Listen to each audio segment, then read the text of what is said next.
श्री और भक्त वृंद। हरे कृष्ण कृष्ण कृष्ण हरे हरे, हरे राम राम राम राम हरे हरे। हरे कृष्णा। सभी भक्तों को मेरा पंचांग प्रणाम।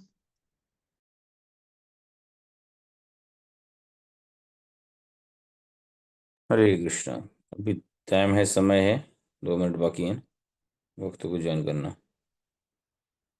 आज तब तक 2 मिनट कीर्तन कर लेते हैं।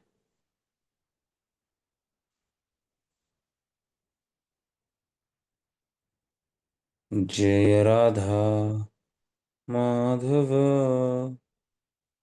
कुंज बिहारी, जय राधा माधव कुंज बिहारी, जय गोपीजना वल्लभ गिरिवरधारी, जय गोपीजन वल्लभ गिरिवरधारी, यशोदनंदन ब्रज जन रंजन, यशोदनंदन ब्रज जन रंजन, यमुना तीरावनचारी, यमुना तीरावनचारी,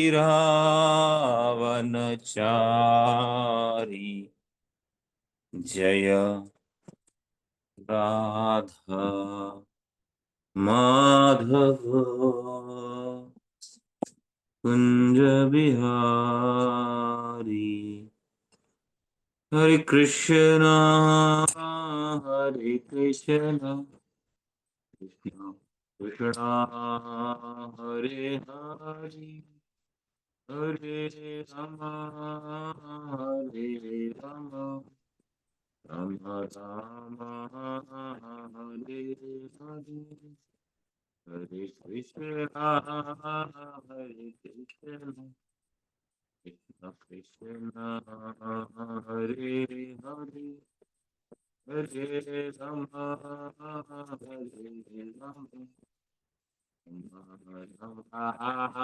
हरे हरे, हरे कृष्ण कृष्ण हरे हरे, हरे राम राम राम हरे हरे, हरे कृष्ण कृष्ण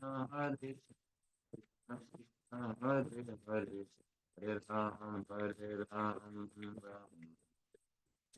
जय प्रभुपाद, जय प्रभुपाद, प्रभुपाद, जय प्रभुपाद, जय श्री कृष्ण। हरि बोल, हरि बोल, हरि बोल, हरि बोल, हरि बोल, हरि। जय श्री हरिनाम संकीर्तन की जय, अद्वैत भक्तवृंद की जय, बलराम पूर्णिमा महोत्सव की जय। तो मैंने जो है चैट में एक मंत्र डाला है, आपको शायद प्राप्त हो गया होगा, जो लेटा है वो बलराम जी का प्रणाम मंत्र है। इसको दोहरा सकते हैं आप, चाहे तो म्यूट भी कर सकते हैं, अपनी तरफ से प्रे कर सकते हैं, या फिर एक कोई जो है वो दोहरा सकते हैं। नमस्ते तु हलग्रामा,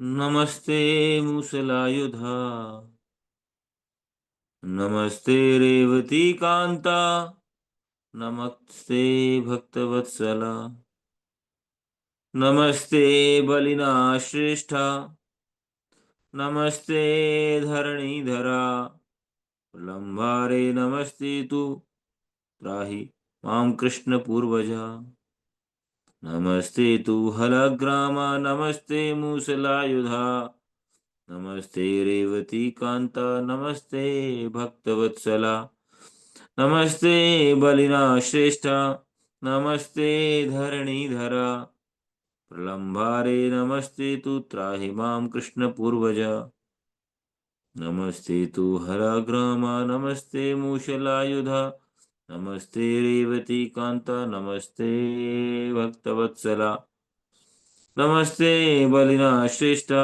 नमस्ते धरणीधरा, लंबारे नमस्ते तु त्राहि मां कृष्ण पूर्वज। हरे कृष्ण। तो आशा है ये मंत्र पहुंच गया, आपको याद हो गया होगा तो बहुत अच्छा है।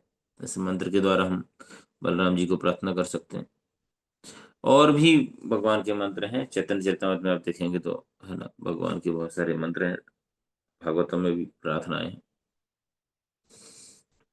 जैसा कि हम भगवत गीता में भगवान बता रहे हैं, चौथे भगवत गीता में, जन्म कर्म च मे दिव्यम योवम यो वेति तत्वतः त्यक्त्वा देहम पुनर्जन्म नैति मामेति सु अर्जुन। हे अर्जुन,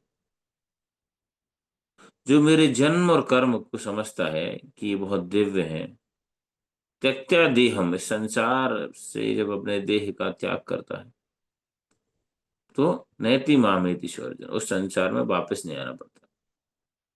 तो तत्वतः कैसे जाना है, वो जान सकते हैं वैष्णव आचार्यों की कृपा से, उसके बिना संभव नहीं। क्योंकि भक्तों के संग में भगवत कथा, भगवत श्रवण, आचार्यों का आश्रय लेके जब हम करते हैं, तब वास्तव में भगवान को जान पाते हैं। तो जिस प्रकार से हम कृष्ण लीला में देखते हैं, जो भगवान दसम स्कंद में भगवान के प्राकट्य का वर्णन है, और किस प्रकार से जो है कंस, जो कि वो अपने पूर्व जन्म में कालनेमी नाम का राक्षस रहा, वो कंस के रूप में प्रकट होता है भगवान की लीला में भाग लेने के लिए। तो बहुत बड़ा आतताई था। और देखते हैं कि उसके साथ जो है बाकी जितने भी आतताई थे, वो सब उसके कुछ तो शरणागत हो जाते, कुछ मित्र हो जाते। तो ये भौतिक जगत का स्वभाव पहले से ही है। खग जाने खग ही की भाषा, ठग जाने ठग ही की भाषा, words of the same feather flock together. साधु पुरुष जो है वृत्ति के लोग हैं, वो साधु वृत्ति के लोगों को पसंद करते हैं। आश्रित वृत्ति के जो लोग हैं, वो आश्रित वृत्ति लोगों के साथ रहना, आदान प्रदान पसंद करते हैं। इसलिए कंस का विवाह भी हुआ। कंस के ससुर का नाम क्या था, किसी को ज्ञात है कंस के ससुर का नाम?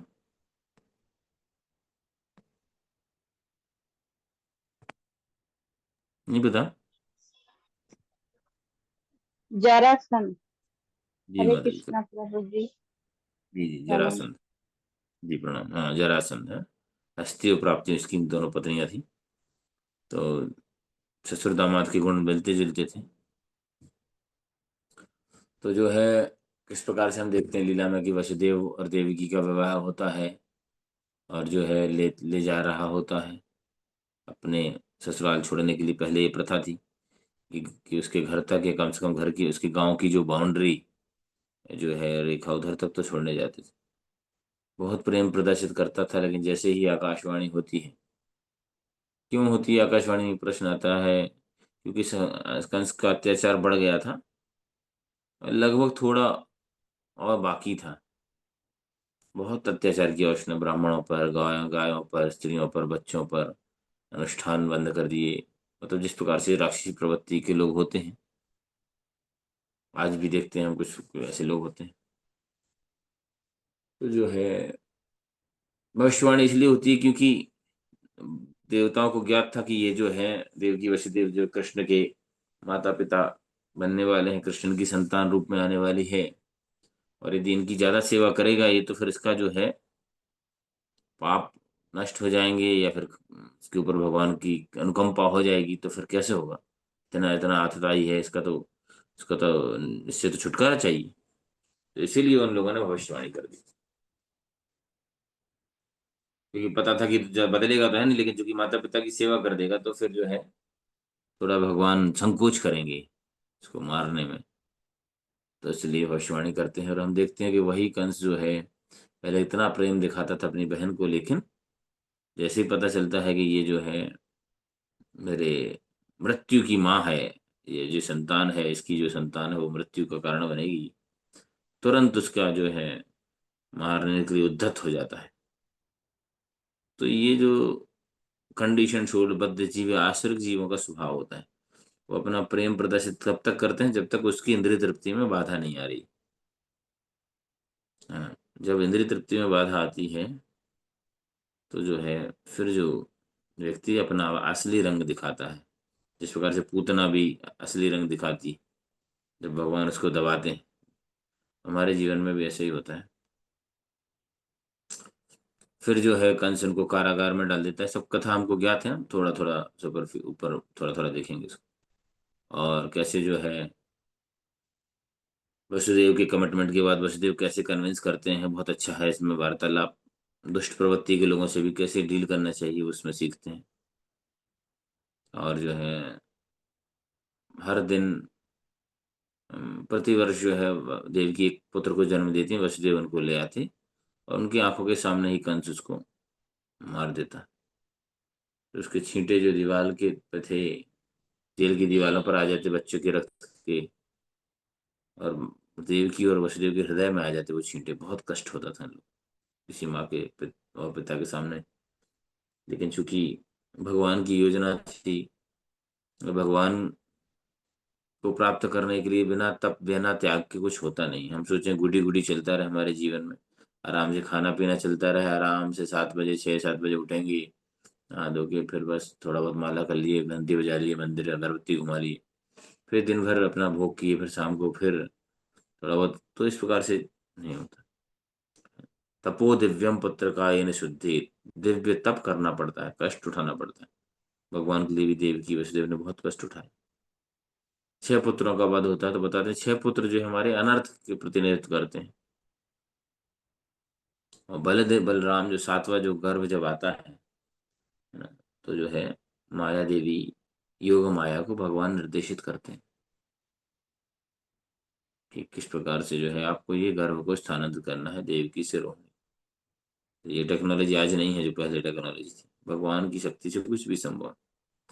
तो किसी को लगता है कि गर्भ उसका देवकी का गर्भपात हो गया, किसी को लगता है पता नहीं क्या है, कुछ बाधा है, कुछ समस्या है, जो भी है। कंस भी थोड़ा आश्चर्यचकित था, या उसको लगा कि डर गया, ये जो बालक जो उत्पन्न होना था डर गया, इसलिए शायद अदृश्य हो गया, मर गया, जो भी हुआ प्रकार से जो है। तो गुरु का प्रतिनिधित्व करते हैं बलराम जो है आदि गुरु, अनंत शेष, भगवान का प्रथम विस्तार जो है बलराम, है ना। उसके बाद उसके विस्तार का विस्तार है महाविष्णु, फिर गर्भोदक्षाई क्षीरोदक्षाई विष्णु, फिर अलग अलग अवतार आते हैं। तो आज हम कृष्ण बलराम जी के तत्व के बारे में थोड़ी चर्चा करेंगे। समय होगा तो कुछ लीला है, नहीं कल फिर हम बलराम जी के प्रणाम मंत्र की व्याख्या करने का प्रयास करेंगे, थोड़ा चर्चा, और समय होगा तो अगले दिन। तो जो है बलराम आदि गुरु प्रथम विस्तार, प्रभुपाद जी लिखते हैं कि Balram is non different from Krishna. एक शिव्य भगवान, एक सेवक भगवान है। अंतर क्या है? ज्यादा से ज्यादा रंग का अंतर है। एक भगवान सांवले हैं, बलराम जी गोरे हैं। बाकी जो है बलराम भी उतनी ही शक्ति संपन्न है। प्रथम विस्तार भगवान की, अनंत शेष के रूप में विस्तार करते हैं। और जिस प्रकार से बलराम जो है असुरों का वध करते हैं, इसी प्रकार से गुरु भी हमारे जो अंदर है, अहंकार जो है हमारे अंदर, छद्म जो है, वो आचार्य व्याख्या करते हैं जैसे बलराम जी ने अलग अलग असुरों का संहार किया। किस किस का संहार किया कोई बताएगा? एक एक बताइए, किन किन राक्षसों का वध किया भगवान ने? वैसे ज्यादा कुछ नहीं किया, ज्यादा पार्टिसिपेट नहीं किया।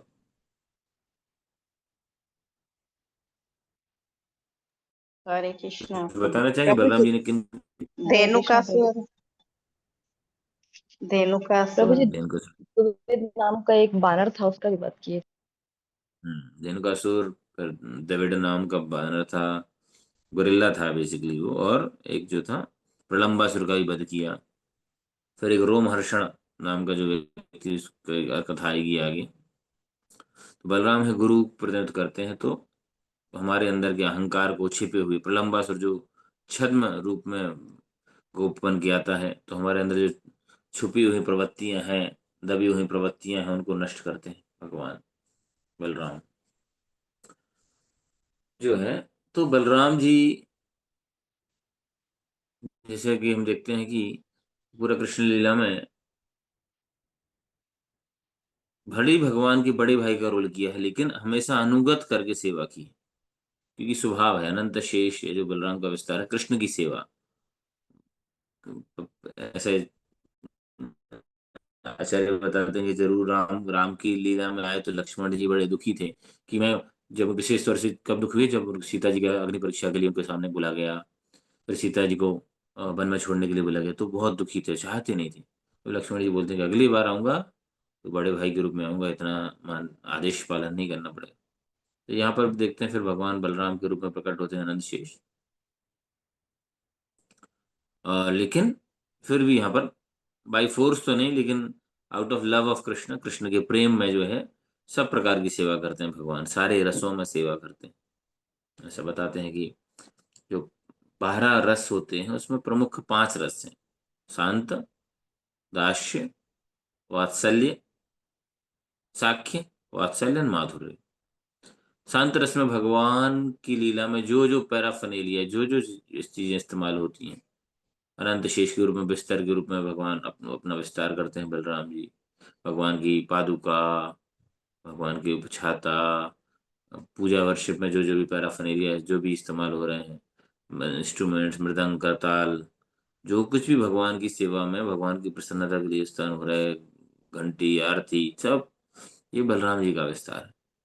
इसलिए हमें इसको बहुत सावधानी से डील करना चाहिए। ऐसा नहीं कि बता, इसलिए हमारे वैष्णव एटिकेट्स जो पुस्तक है आपने पढ़ी होगी, उसमें बताते हैं कि करताल को कहीं जमीन पर नहीं फेंकना चाहिए, कहीं पड़ी है कहीं पैर से स्पर्श नहीं, मृदंग है या कोई भी वस्तुएं हैं, जो भी आ, तो उसको बोलते हैं तदीय, मतलब भगवान से संबंधित जो भी वस्तु भगवान के नजदीक लाने के लिए जो सहयोग दे रही है, वो बलराम जी ही विस्तार करते हैं शांत रस में। फिर दूसरा आता है दास्य रस में भगवान जो है कृष्ण के साथ गौचारण पे जाते हैं, और कभी कभी कृष्ण थक जाते हैं तो जो है उनका पाद संवाहन करते हैं। साक्ष्य रस में तो देखते हैं कितनी सारी लीलाएं करते हैं, कभी उनसे हारते हैं, कभी कुश्ती करते हैं, कभी माता जी से अपनी शिकायत करते हैं। हाँ, जैसे ब्रह्मांड वाली लीला में भी जब भगवान ने ब्रह्मांड दिखाया, तो जब बलराम जी ने बोला कि इसने मट्टी खाई है, तब जाके माता यशोदा जो है कंफर्म हुई, उनको भरोसा था। बलराम जो क्योंकि शुरू से बलराम जी ज्यादा कृष्ण की तरह उतनी मस्ती नहीं करते थे, ऐसी चोरी थोड़ा बहुत करते थे साथ साथ में संग देने के लिए, लेकिन शुरू से बहुत जिम्मेवार व्यक्ति थे वो, बच्चे बालक थे पहले व्यक्ति, है ना। और जो है जो दास साखी के रूप में बहुत सारी लीलाएं की, प्रलंबासुर को जब मारते हैं भगवान, तब भी कृष्ण की अलग टीम होती है, बलराम की अलग टीम होती है, हम जानते हैं। और किस प्रकार से उनका ये शर्त होती है कि भाई जो पार्टी हारेगी वो दूसरे को कंधे पे ले जाएगी, घुमाएगी, सैर कराएगी। हम लोग भी बचपन में ये सब लीलाएं भगवान से ही सीख, जो भी गेम निकल के आए हैं वो सब बलराम से ही आए, भगवान से ही आए, भगवान की लीलाओं से। तो उनको उठा के जो ले जाते हैं, तो जानबूझ के जो है प्रलंबासुर जो है भगवान कृष्ण की लीला में, कृष्ण की पार्टी में होता है, सोचता है कि कृष्ण को बाद में निपटेंगे, पहले इसके भाई को देखते हैं। तो बलराम जी को उठा के बहुत दूर दूसरे रास्ते पर ले जाते हैं, और कैसे गोप बालक बन के आता है। तो हम देखते हैं हमारे भी जीवन में भी कभी कभी ऐसे जो है लोग आ जाते हैं, भक्तों के रूप में आ जाते हैं। या हो सकता है हम ही उस कैटेगरी में हो कि हम भक्तों का रूप धारण किए हों, लेकिन हमारे विचार प्रलंबासुर की तरह भक्तों को हानि पहुंचाने का तो नहीं है। ये ध्यान रखना चाहिए। यदि प्रवृत्ति है तो हमें बलराम जी से प्रार्थना करनी चाहिए कि हम इस प्रवृत्ति से भी बचें और ऐसे लोगों से भी बचें, क्योंकि फिर क्या है कि समय ऊर्जा बहुत नष्ट हो जाता है हमारा। तो बलराम जी फिर उसका वध कर देते हैं, धीरे धीरे उसको अपना शक्ति बाहु, बलराम बल का स्रोत है ना। नमस्ते बलिना श्रेष्ठा, है ना, अभी जो मंत्र में तीसरी लाइन जो थी, सारे बल में श्रेष्ठ। और शारीरिक, केवल शारीरिक बल ही नहीं, विशेष तौर से आध्यात्मिक बल, मानसिक बल जो हमें कृष्ण भक्ति में आगे बढ़ने के लिए चाहिए, अपने नियमों को दृढ़ता से पालन करने के लिए चाहिए, प्रचार के लिए चाहिए, वो सबके स्रोत बलराम।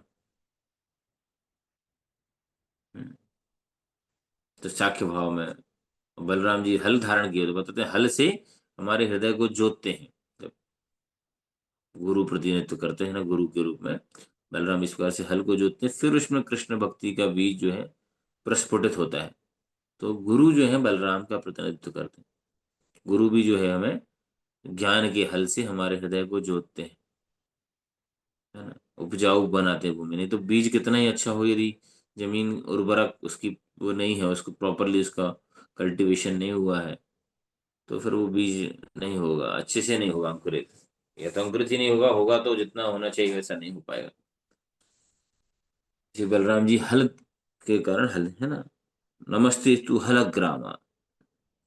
और देखिए बलराम जी और कृष्ण दोनों है कितना बड़ा संदेश दे रहे हैं कि इस सृष्टि का संचालन करने के लिए दो चीजें पर्याप्त हैं। एक तो खेती, बलराम जी जो हल धारण किए हैं, और कृष्ण जो है गौचारण कर रहे हैं, सेवा, गाय। दो चीजें हैं यदि तो सारी सृष्टि आराम से चलेगी। दो नहीं है तो जीवन में शांति नहीं। फिर कुछ द्रौपद बोलते हैं हम अब नट बोल्ट थोड़ी खाएंगे, फैक्ट्री में बनने वाले वो थोड़ी खाएंगे, कारखाने में जो गाड़ियां बन रही हैं। तो बलराम जी जो है साक्ष्यभाव में भगवान की बहुत लीलाएं करते हैं, है ना। और वात्सल्य में बड़े भाई की तरह, मातृत्व में कभी कभी उनको चिंता होती है ना, केयर करते हैं, डांटते भी हैं कभी, कृष्ण ऐसा मत करो। जो जब विशेष तौर से जब ये अ, कालिया वाली जो लीला हुई भगवान की, उसमें वो बहुत चिंतित हो जाते हैं। गोवर्धन लीला में भी भगवान कृष्ण के प्रति बलराम जी चिंतित हो जाते हैं। इस प्रकार से जो है संरक्षण भी देते हैं, क्योंकि उनको ज्ञात है, लेकिन कभी कभी योग माया से, भगवान के प्रभाव से वो भूल जाते हैं। जो भी भगवान का जैसा लीला करना होता है वैसा रोल प्ले करते हैं। वात्सल्य भाव में भी बड़े भ्राता की तरह चिंता करते हैं। माता यशोदा भी बलराम जी के भरोसे ही कृष्ण को भेजती हैं, तो बलराम इसका ध्यान रखना है, इधर उधर चला जाता है, ध्यान नहीं रखता है। बलराम बोलते हैं जी मैया। तो बलराम जो है चिंता करते हैं बात वात्सल्य भाव में, और माधुर्य रस जो है उसमें भी अनंग मंजरी के रूप में भगवान बलराम अपना विस्तार करते हैं, और जो है कृष्ण राधा कृष्ण की लीला में सहयोग करते हैं। तो इस प्रकार से देखते हैं कि बलराम जी का जो सेवा का भाव, ये हमें सीखना चाहिए और ये प्रार्थना करना चाहिए कि हम हमें तो दास्य भाव में ही हमें सिखाया है चैतन्य महाप्रभु ने, गोपिर भर्तुर पद कमलो दास दास अनुदास, है ना। बाहर के लोगों की तरह सेंटिमेंटल नहीं कि मैं तो कृष्ण को सखी बनाना चाहता हूँ, कृष्ण की सखी बनना चाहती हूँ, कृष्ण की माँ बनना चाहती हूँ, कृष्ण की प्रेयसी बनना चाहती हूँ। हमारा वो भाव नहीं है। हमारा भाव है दास्य के रूप में सेवा करना। उसके बाद भगवान फिर, क्योंकि किसी भी रस में हो, ये दास्य भाव तो रहना ही रहना, मतलब सेवा का भाव तो रहा है, रहेगी रहेगा। साख्य भाव में भी कुछ सेवा कर रहे हैं, वात्सल्य में भी सेवा ही कर रही हैं यशोदा मैया, माधुर्य में सेवा कर रही हैं गोपियां, गोपों की सेवा कर रहे हैं। तो दास्य भाव प्रधान है हमारी जो परंपरा में, हमें उसका अनुशीलन करना चाहिए। हमें कुछ नया इमेजिन नहीं करना चाहिए, बलराम जी से प्रार्थना करनी चाहिए।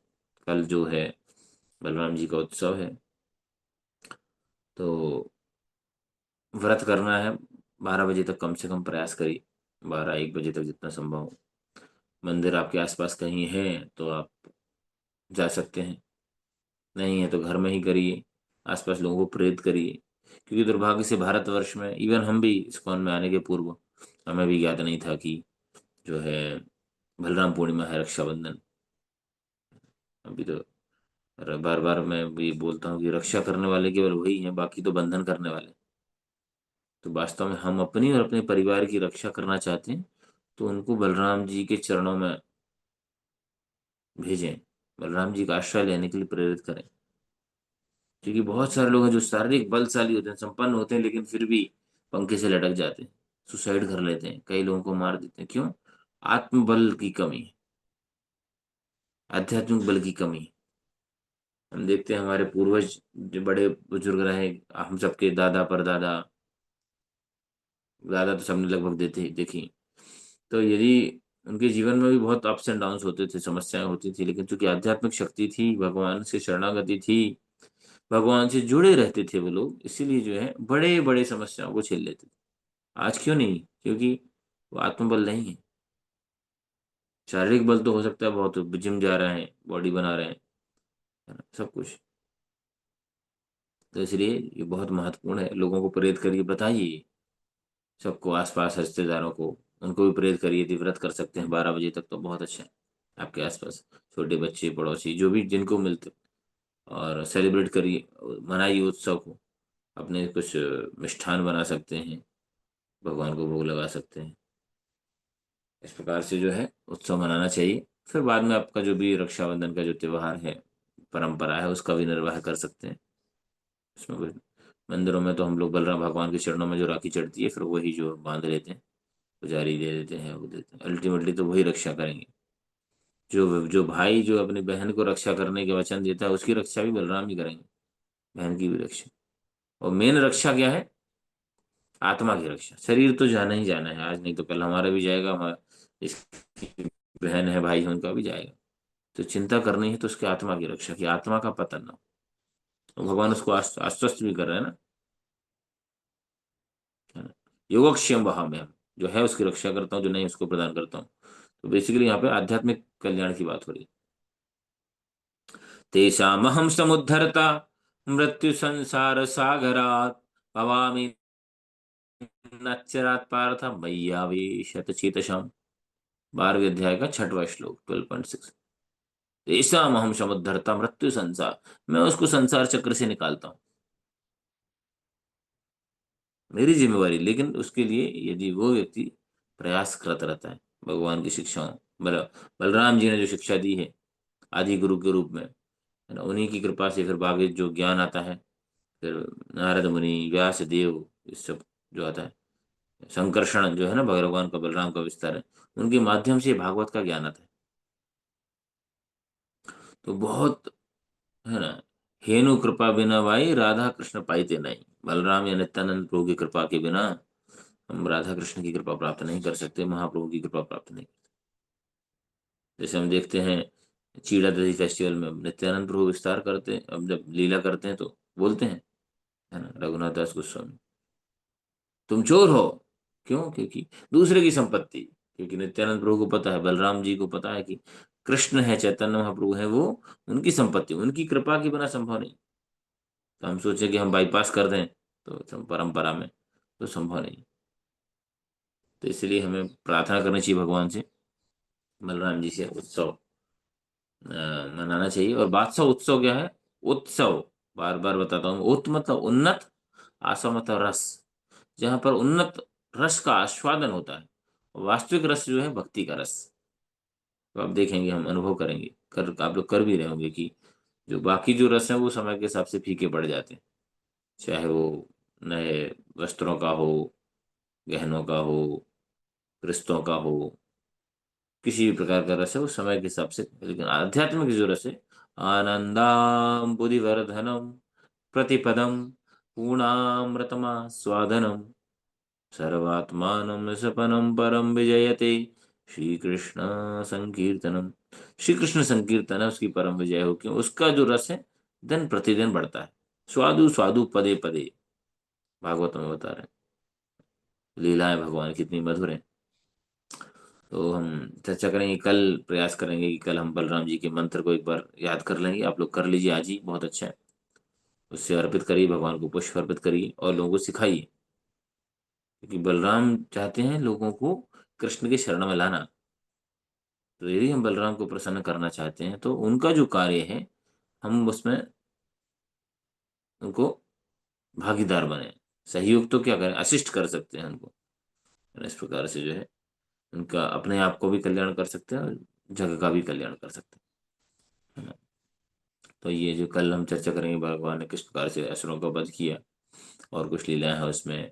हस्तिनापुर में जो भगवान ने कुछ लीला की, रुक्मी का भी वध किया भगवान ने, है ना। एक बार रुक्मी को छोड़ दिया था कृष्ण से, उन्होंने ही रक्षा किया, लेकिन जब वो नियमों के विरुद्ध जा रहा था तो उसका भी वध किया, वो हम कल चर्चा करेंगे। अभी किसी को कोई प्रश्न है, जिज्ञासा है तो पूछ सकते हैं, चर्चा कर सकते हैं। फिर हम कल जो है थोड़ी सी भगवान की लीलाओं पर चर्चा करेंगे। तो तत्व जानना महत्वपूर्ण है लीलाओं से ज्यादा।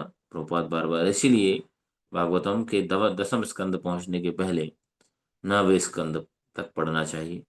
भगवान की सृष्टि लीला जब देखेंगे, अनंत शेष के बारे में पढ़ेंगे, उनका शक्तियों के बारे में पढ़ेंगे, तो फिर जो है फिर भगवान गोपियों से क्या लीला कर रहे हैं, ग्वाल वालों से क्या लीला कर रहे हैं, फिर हमें इसमें संदेह नहीं। बलराम भी, बलराम का भी अलग कृष्ण का भी ग्रुप था, बलराम जी का भी ग्रुप था। गोप सखा, उनके भी कुछ विशेष सखा थे, उनकी भी कुछ गोपियां थी, वो भी लीला करते थे।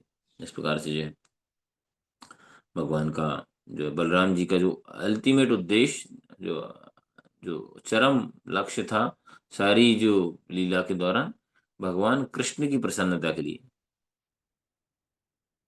लीलाओं का आस्वादन। कभी कभी वो कृष्ण से समन्वय बना के कृष्ण के साथ मिलजुल के करते थे, कभी कभी कृष्ण के विरोध में भी करते थे, उसमें भी रस बढ़ता था। जैसे हम देखते हैं जब सुभद्रा और अर्जुन का विवाह होता है, जब अर्जुन कृष्ण के परामर्श से सुभद्रा को ले जाते हैं, तो उस समय थोड़ा विरोधाभास हो जाता है भगवान का कृष्ण से, लेकिन वो भी एक रस बढ़ाता है ना। दुर्योधन वाले जब दुर्योधन को मारते हैं भीम, भगवान कृष्ण के निर्देश में इशारे से, तो उस समय बलराम क्रोधित हो जाते हैं थोड़े से, रस आस्वादन बढ़ाने के लिए। फिर कैसे तीर्थ क्षेत्र में निकल जाते हैं, उसके पहले अंतिम में आते हैं, पहले तीर्थ क्षेत्र में निकल जाते हैं, है ना।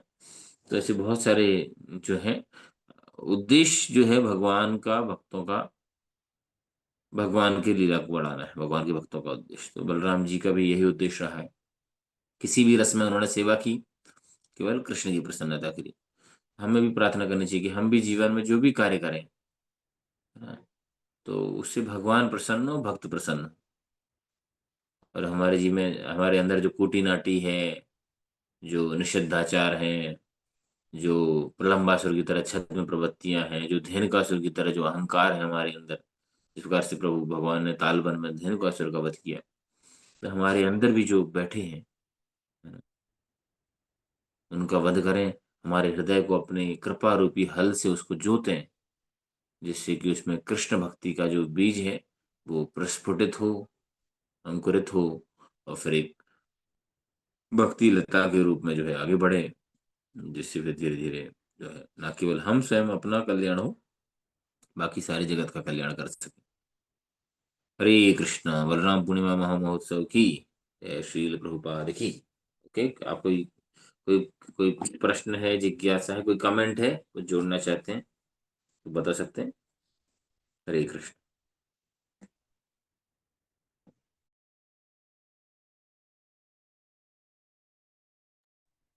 कोई कुछ बोलना चाहते हैं, कुछ प्रश्न है, जिज्ञासा है, कुछ लीला, कुछ अच्छा, कुछ शिक्षा है तो बता सकते हैं। ये मंत्र आशा है कल अब याद कर लीजिएगा।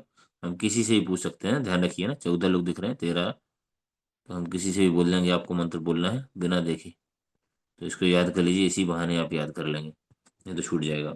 और फिर डेली भगवान को प्रणाम करिए, प्रार्थना करिए इस मंत्र के साथ। राधे श्याम प्रभु बोलते हैं either use it lose it. मंत्र कोई भी चीज हम याद कर लें, भले इसको यदि उसका प्रयोग नहीं करेंगे, उसको बोलेंगे नहीं, तो भूल जाएंगे बहुत कुछ।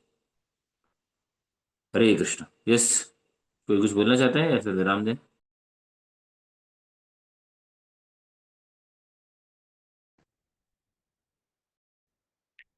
हरे कृष्णा, राम प्रभु जी। हरे कृष्ण, प्रणाम थैंक यू प्रभु। प्रभु जी। और अ, इस बार काफी लंबे समय के बाद में इस अवसर के लिए आपने शिक्षा ली, थैंक यू प्रभु जी। क्योंकि अभी 2-3 दिन पहले ही मैं बार बार याद कर रहा था कि जगत जीवन प्रभु जी के बहुत लंबा समय हो गया, कोई क्लास नहीं हुई है। प्रभु जी कहीं ना कहीं व्यस्त होंगे, क्योंकि प्रचार कार्य तो आपका चलता ही रहता है प्रभु जी। और फिर जो बलराम पूर्णिमा के बिल्कुल एक दिन पहले आपने बताया कि हमें किस प्रकार से अपनी चेतना को ऐसा प्योर करना है, और किस प्रकार से गुरु तत्व की प्रधान जो सेवा है उसमें कैसे अपने आप को हम संलग्न कर सकते हैं, और अपनी अनर्थ निवृत्ति को हम, मतलब जो अनर्थ निवृत्ति है उससे कैसे हम बच सकते हैं। तो थैंक यू प्रभु जी। और बड़े ही जब भी कोई ऐसे अवसर होते हैं तो बड़ी बारीकी से आप बताते हैं कि हमें किन चीज़ों का ध्यान रखना है, किस प्रकार से क्या पास टाइम रहे, क्या भगवान की लीलाएं रही हैं। तो थैंक यू प्रभु जी। हरे कृष्णा, नमः प्रभु जी। हरे कृष्णा, प्रणाम, धन्यवाद प्रभु। तो इसमें निस्संदेह हमारे प्रभुपाद जी का ही सब योगदान है हमारे जीवन में। वही बलराम जी के प्रतिनिधि हैं, नित्यानंद प्रभु के प्रतिनिधि हैं। कि हम कुछ थोड़ा बहुत जो तत्व है जो जान पा रहे हैं, जानने का प्रयास कर रहे हैं, है ना। और जानने के बाद उसका अनुशीलन करने का प्रयास करना। वो अनुशीलन की शक्ति जो है वो गुरु परंपरा की कृपा से ही आएगी। तो साथ साथ में प्रयास प्रयास करना है। और सेंटिमेंटल बेसिस पे काम नहीं करना। बाहर की दुनिया के लोग बहुत सारे काम करते हैं अपने हिसाब से। और इसलिए प्रयास करना है परंपरा में ही सुनना है। ये बार बार मैं बोलता हूँ क्योंकि ये बड़ी कंप्लेन्स आ रही हैं, बड़ी समस्या आ रही है। लोग ऑफ ट्रैक हो रहे हैं, इधर उधर का सुनते हैं। तो पहली बात तो बेस्ट है कि हमारे जो संस्थापक आचार्य श्रील प्रभुपाद जी का ही सुने, उनके शिष्यों का सुने या शिष्यों के शिष्यों का सुने, है ना। बेस्ट है। और कुछ स्पेशल कुछ है, ओकेजन है, कुछ ऐसा है किसी का बाहर का तो सुनना ही नहीं है। किसी यदि आपको मैनेजमेंट का है कुछ क्लास, कुछ ऐसा कुछ टॉपिक लेना है तो discuss with some of the devotees, then we should go through. Basically दुनिया में आजकल यूट्यूब्स के नाम पे बहुत कुछ यूट्यूब में आ रहा है। बहुत सारे मंत्र लोग दे देते हैं, ये मंत्र करिए वो करिए, है ना, जिनके खुद नियमों का पालन नहीं कर रहे हैं, जो स्वयं परंपरा में नहीं आ रहे हैं। तो उससे हमें बचना है। और निस्संदेह इसके लिए भी हमें बलराम जी से प्रार्थना करनी चाहिए। बलराम जी हमें शक्ति देंगे कि हम भ्रमित ना हो, है ना। क्योंकि जो है भक्ति का पथ जो है बाधाएं तो आती, सुरस्य धारा निस्ता दुरत्या दुर्गम पतस्तस्य कवियो वदंती। बुद्धिमान जो व्यक्ति वो आसान नहीं है। So we should be very much careful to dealing with the outsider. Specially आजकल यूट्यूब से ज़्यादा खतरा बढ़ गया है ना। सब हमारे उस पर अवेलेबल है उंगली पे। तो ऐसा नहीं हम पूरे ऑफ ट्रैक, बाहर के वीडियो मूवीज कुछ भी आ जाता है। और आजकल बाबा अम्मा बहुत आ जाते हैं। तो दुर्भाग्य से ज़्यादातर लोगों का प्रचार ज़्यादा है सोशल मीडिया पे। तो इससे हमें खुद स्वयं सावधान रहना है, दूसरों को भी करना है।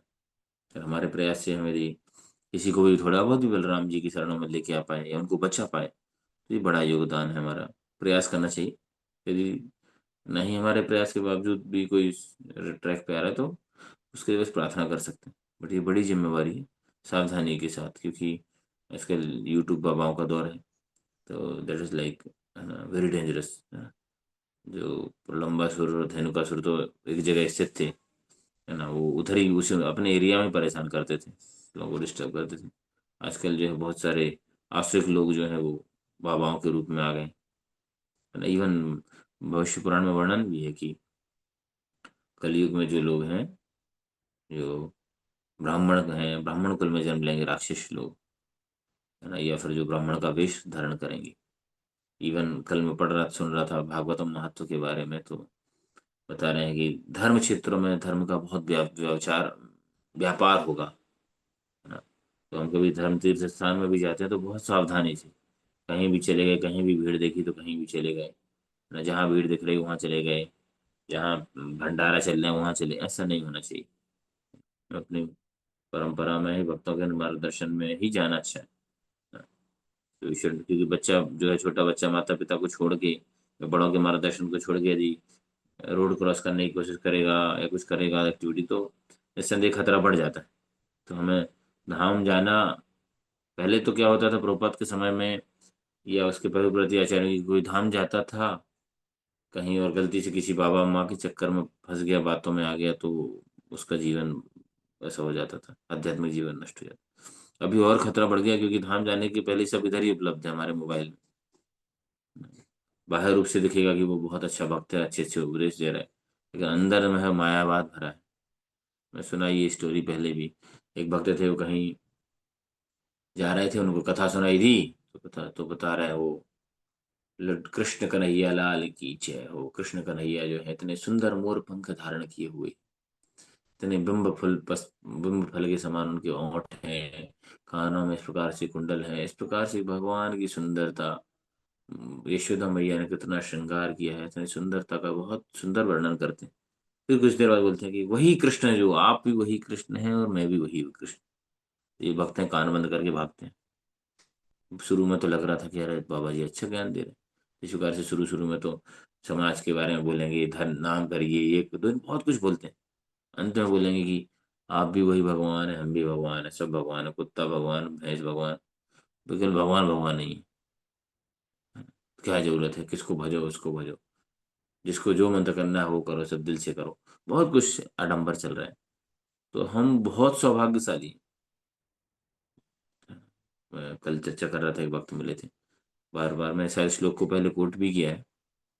स्कंद पुराण में कोट आता है कि श्लोक आता है स्कंद पुराण का है ये शायद। दुर्लभम भारतम जन्मे मानुष्यम तत्र दुर्लभम, विप्रत्वम दुर्लभम तत्रम कृष्ण प्रीति सुदुर्लभम। दुर्लभम भारतम जन, भारत में जन्म, भारत भूमि में, उसमें भी मनुष्य, मानुष्यम तत्र दुर्लभम, विप्रत्वम दुर्लभम तत्र, और उसमें भी विप्रत्व, विप्रत मतलब सत्वगुण का विकास, ये भक्ति के प्रति रुझान, भक्तों के प्रति थोड़ा सम्मान, ये दुर्लभ है आज। कृष्ण प्रीति सुदुर्लभम एंड वेरी रेयर, रेयरेस्ट। तो बहुत सौभाग्यशाली है कि हमें ट्रैक मिल गया, रास्ता मिल गया है। तो इससे हो सकता है कभी स्पीड कम हो जाए, कभी ज्यादा हो जाए, कभी ऑप्टिमम हो जाए, लेकिन इस ट्रैक से नहीं जाना है और प्रार्थना करनी है। और इसके लिए बलराम जी की कृपा निस्संदेह चाहिए, दूसरों के लिए प्रार्थना करनी है। और आपको लग रहा है कि आसपास कोई ऐसा नहीं है जिस प्रार्थना के लायक है, तो मैं तो हूँ ही। मुझे तो जरूर आप लोगों की प्रार्थना की आवश्यकता है, जिससे मैं अपनी जो भी शक्तियां हैं उनको भगवान की सेवा में लगा पाऊँ। हरे कृष्ण। कुछ और भी कमेंट क्वेश्चन, अदरवाइज हम स्टॉप करेंगे। किसी का प्रश्न है? हरे कृष्ण प्रभु जी, प्रणाम। प्रभु जी, मेरा क्वेश्चन ये है कि हमारी जो परंपरा है उसमें हम लोग वैदिक भक्ति पर बोलते हैं कि वैदिक भक्ति करना चाहिए, रागानु भक्ति में नहीं आना चाहिए। लेकिन अगर हम जैसे हम भगवान कृष्ण को बोलते हैं कि हमारे ट्रू फ्रेंड है, तो अगर हम उनको फ्रेंड भी समझ रहे हैं तो भी ये एक भाव हुआ ना कि हम उनको फ्रेंड समझ रहे हैं, जबकि हम लोग को दास्य भाव में उनकी सेवा करनी है। हाँ जी, अच्छा प्रश्न है। आप सुन सकते हैं, इसके लिए बहुत अच्छे प्रवचन है, परम पूज्य भक्ति चरण महाराज ने भी बोला है, और भी प्रभुपाद डिसाइपल्स ने बोला है। Prabhupada is given us everything. Prabhupada ने सब कुछ दिया है हमें, क्या क्या आवश्यक है। चैतन्य महाप्रभु ने जो पथ दिया है उस पथ का हम अनुशीलन करेंगे तो दास्य भाव में जो हम सेवा करेंगे, फिर भगवान को हमें किस रस में स्वीकार करना है वो भगवान की इच्छा है ना। तो जैसे महाराज उदाहरण देते हैं एक महाराज जी की, एक कोई स्त्री है, वो किसी राजा को, राजा का पुत्र है, उसको बोले मैं इसको भाई बनाना चाहती हूँ, या इसको प्रेमी बनाना चाहती हूँ, इसको पति बनाना चाहती हूँ, तो उसकी बस की बात नहीं। लेकिन वो किस समाज की कुछ ऐसी सेवा करती है, कुछ अच्छा करती है, राजा को प्रसन्न कर लेती है, राजा के पुत्र को प्रसन्न कर लेती है, फिर वो उसको कोई भी उपाधि दे सकता है, उसको मित्र भी बना सकते हैं, उसकी बहन के रूप में भी स्वीकार कर सकते हैं, उसकी बेटी के रूप में भी स्वीकार कर सकते हैं, उसके मित्र के रूप में भी, उसकी प्रेमिका पत्नी के रूप में भी स्वीकार। तो ये राजा के ऊपर है। So we can not claim and we can not demand from Krishna ना कि मुझे इस भाव में ही आपकी सेवा करनी है। हमारा जो चैतन्य महाप्रभु की जो हमारी शिक्षा है, दास भाव में सेवा करनी है। और जब इस भाव में जो है, यही तो विशेषता है कि दास भाव में सेवा करते हुए भी हम वो लोग वृंदावन तक पहुंच सकते हैं। साख्य और वात्सल्य माधुर्य सब, वहां पे जो भी रस है भगवान की इच्छा है। उनको जिस भाव में हमको जो रखना है, हमें शांत भाव में कुछ सेवा कर बना दें तो गाय बना दें, हमें बछड़ा बना दें, हमें कुछ और बना दें, राष्ट्र के वास्ते। तो दिस इज द, ये हमें उसकी चिंता नहीं करनी। वो भगवान जो हमें जो जिस स्थिति में रखे, है ना। चतुश्लोकी की भगवत गीता जब हम पढ़ेंगे तो देखते हैं कि हम जब 3 श्लोकों का पालन करते हैं तो चौथा श्लोक भगवान अनुशीलन करते हैं, है ना। अहम सर्वस्व प्रभो मत्ता सर्वम प्रवर्तते इति मत्वा भजन्ते मां बुधा भाव समन्विता। भगवान ही सबके स्रोत हैं, उद्गम हो, ये जान के जो भजन करता है, फिर क्या करता है, मच्चित्ता मदगता प्राणा बोधयंता परस्परम। आपस में चर्चा करता है, चिंतन करता है, कथा करता है, और सतत युक्तानाम भजताम प्रीति पूर्वकम, ये सब करता है, तब भगवान उसको बुद्धि देते हैं। तेज है ना, उसमें बोलते हैं कि ज्ञान दीपेन भाष्यता, है ना, आस्यामी आत्मभाव, तो भगवान उसको ज्ञान देते हैं। तो भगवान डिसाइड करेंगे, who we are to decide. तो हमारा पर्पज जो हमारी परंपरा में, हमें दास भाव में ही सेवा करनी है। चैतन्य महाप्रभु बोल रहे हैं, गोपीर भरतुर पद कमलो दास दासानुदास। श्री संप्रदाय के हमारे आचार्य हुए जो, जिसका मुकुंद माला स्तोत्र, वो तो क्या लिख रहे हैं 7 बार, मैं दास के भ्रत भ्रत भ्रतस्य भ्रत भ्रत भ्रत भ्रत भ्रत भ्रतस्य भ्रत भ्रति भ्रतस्य, ऐसे 7, मैं भगवान के दासों के दासों के दासों के दासों के दास, डायरेक्ट भगवान के सेवक भी नहीं। महाराज उदाहरण देते हैं कि हमें डायरेक्ट कृष्ण की तरफ, कृष्ण को अप्रोच करने का प्रयास नहीं करना चाहिए। बोलते हैं कि, एक उदाहरण देते हैं, कैमरे के अंदर जितने बीच में लेंस होंगे ना, उतना ऑब्जेक्ट उतना क्लियर होता है। तो हमारे और कृष्ण के बीच में जितने लोग हैं परंपरा में प्रमाणिक, उतना ज्यादा हमें क्लियरिटी होती ऑब्जेक्ट की, कृष्ण की। जो सोचता है कि मैं ही कृष्ण, कृष्ण और मेरे बीच में कोई नहीं, बस हम ही दोनों का संबंध, वो कनिष्ठ अधिकारी का लक्षण है। ये रूप गोस्वामी उपदेश अमृत में आप पढ़ेंगे, भागवत में भी 11वें स्कंद में भगवान उद्धव को बताते हैं कनिष्ठ अधिकारी, उसमें वही सोचता है भगवान और मैं, बस, और कोई बीच में नहीं आ सकता। गुरु भी आया, कुछ लोग टेम्परेरी है, उसका काम हो गया, मंत्र दे दिया, माला दे दिया, अभी तुम दूर, हम दोनों की जमेगी बस। नो, सो दिस इज कनिष्ठ मेंटेलिटी।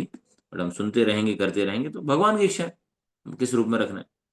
इवन दास से सेवक है, झाड़ूदार है तो झाड़ूदार को नहीं बोले नहीं सर हम तो हमारे आपके ऑफिस में ही झाड़ू लगाएंगे सर, नहीं हम तो आपके किचन में लगाएंगे, नहीं, बोलेगा किचन में लगाओ, कॉरिडोर में लगाओ, जहां लगाना है, जहां बोलेंगे वहां लगाना है। This should be our mood, if not there then we should pray. Radha Swami Maharaj बोलते हैं कि we should have this desire, and if not then we should desire for this desire to become a servant of the servant of the servant of the servant, सेवकों का सेवकों का सेवकों का सेवक। गोपी भर्त्यो पद कमलो दास दासानुदास, रिलीज सेवकों के सेवकों का सेवक। Okay, Hare Krishna. If I hope it is clear, if not, then you can send me. Thank you Prabhu. Okay, stop over here. किसी का कोई क्वेश्चन कमेंट है, पॉइंट विराम देंगे। तो कल व्रत करिए, लोगों को प्रेरित करिए, अधिक से अधिक हरिनाम जप करिए, और मेरे लिए जरूर प्रार्थना आशीर्वाद करिए, ठीक है। हरे कृष्ण। श्री प्रभुपाद की जय, समवेत भक्तवृंद की जय, श्री बलराम जी की, बलराम पूर्णिमा महोत्सव, वांछाकल्पतरुभ्यश्च कृपा सिन्धुभ्येव च पतितानां पावनेभ्यो वैष्णवेभ्यो,